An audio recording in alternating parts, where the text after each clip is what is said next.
First and foremost, we're talking about a defense that held a Super Bowl opponent to a measly 13 points, while playing with the kind of calculated cruelty we haven't seen since the '85 Bears. When your defense is outscoring the opposing offense for half the game, the quarterback doesn't have to be a superstar. He doesn't even have to be a hero. He just has to be a game manager plus, the guy who doesn't accidentally hit the self-destruct button while the defense handles the heavy lifting. Sam didn't win that game. He just presided over the victory ceremonies that Devin Witherspoon and the boys had already meticulously organized by the end of the first quarter. This dark side scheme is a psychological horror film for offensive coordinators. McDonald uses simulated pressures that make every snap feel like a game of Russian roulette. On any given play, they might show 7 guys at the line, only to drop 4 into coverage, while a slot corner you didn't even notice comes screaming through the B-gap like a heat-seeking missile. It's not just physical dominance, it's intellectual warfare. By the time the ball is snapped, the opposing QB is already in his own head, seeing shadows where there aren't any. And with guys like Byron Murphy II and Leonard Williams winning one-on-one battles while being double-teamed, they can leave 7 defenders in coverage to bracket every single receiver. It's an impossible math problem. Sam Darnold didn't have to thread the needle because the dark side had already stitched the game shut. But as every football fan knows, a stifling defense only keeps the score low. You still eventually need someone to actually move the chains and bleed the clock. And boy, did the Seahawks front office provide a certified stallion for that race. If the defense is the soul of this team, Kenneth Walker III is the engine. We're talking about the reigning Super Bowl MVP, who just gashed the Patriots for 135 yards on 27 carries. When you have a back who can turn a 2-yard loss into a 15-yard gain at will, the defense is forced to play honest. This opens up those deep crossing routes Sam loves so much. Sam is playing on standard difficulty, while the defense is stuck on Hall of Fame, trying to stop number 9. Even with a monster run game, you still need a clean pocket, and the Seahawks front office didn't skip out on the protection. For years, Sam Darnold's biggest excuse was that his offensive line was basically a group of turnstiles. In New York, he was running for his life. In Seattle, he's enjoying a career-best environment. Even though the interior was a concern early on, the unit held up enough to give him the time he needs to find Jackson Smith-Njigba. It's hard to look like a bust when your jersey stays cleaner than a surgical ward, because the guys up front are treating you like a national treasure. Speaking of Jackson Smith-Njigba, let's talk about the weapons that make any pass look like a highlight. Now, we have to talk about the man who spent the entire 2025 season making professional cornerbacks look like they were wearing roller skates. Jackson Smith-Njigba. Look, people want to credit Sam Darnold for throwing for over 4,000 yards this season. But let's look at the JSN factor. We aren't just talking about a good season. We are talking about a historic, record-shattering AP Offensive Player of the Year breakout. JSN didn't just lead the Seahawks, he led the entire NFL with 1,793 receiving yards. That is the 8th best season by a wide receiver in the history of this sport. He shattered the Seahawks franchise record like it was a cheap window. Throwing to JSN right now is essentially a cheat code. His 36% target share is the highest we've seen in the league in years. Why?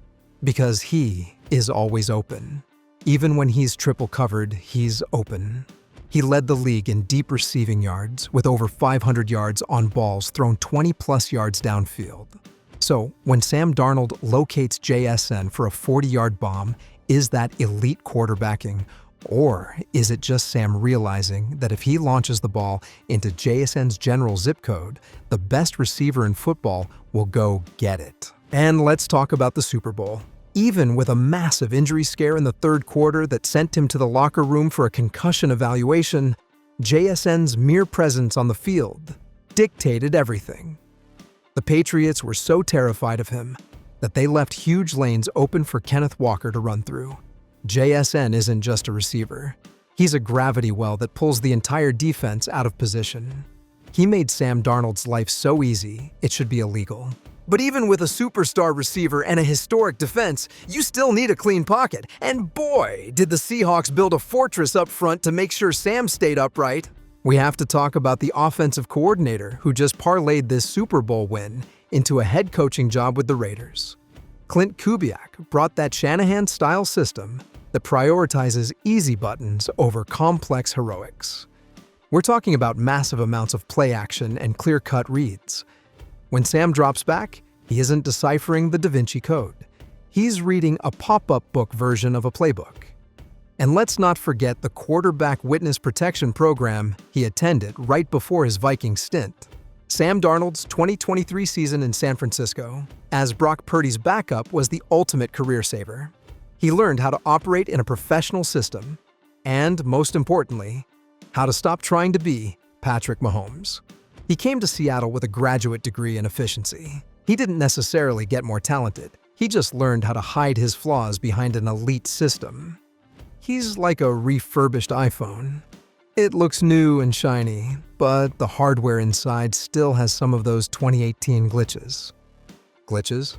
Oh, let's talk about those 2026 stats that the redemption arc narrative tries to hide. Here is the stat that should make the 12S a little nervous. Sam Darnold led the NFL with 20 turnovers in the 2025 regular season. He had 14 interceptions and 11 fumbles. The only reason he's a champion today is that he finally stopped the bleeding in the playoffs, going 3 games without a turnover. He's still throwing the hero ball passes that got him in trouble in Carolina. The Seahawks environment just has a much better safety net. When you're winning 14 games a year, the turnovers get ignored. And that's the power of the winning culture. Sam Darnold is just the second QB ever to record back-to-back seasons of at least 14 wins, the other being some guy named Tom Brady. But let's look at the context. He did it with a 14-3 Vikings team, and now a 17-3 Seahawks team. He is the ultimate force multiplier for a great team, but he isn't the force itself. He is being carried by the sheer momentum of playing for the 2 most complete rosters in the NFL over the last 2 years. And speaking of the Vikings, their decision to let him walk actually made him look better than he is. The Vikings decided to stick with J.J. McCarthy and let Sam walk in free agency.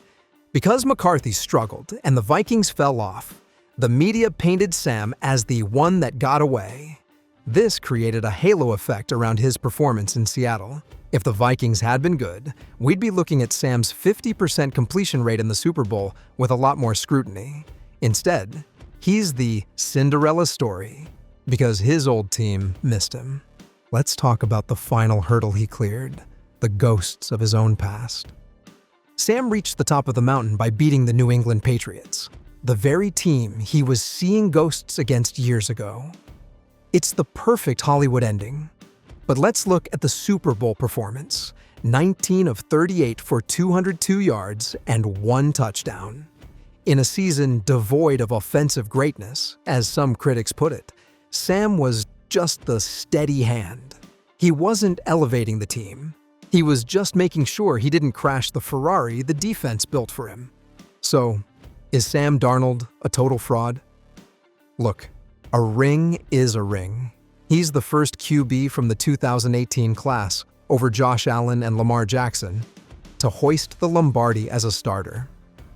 But to say he's the reason for this win, that's like saying the hood ornament is the reason the car won the Daytona 500.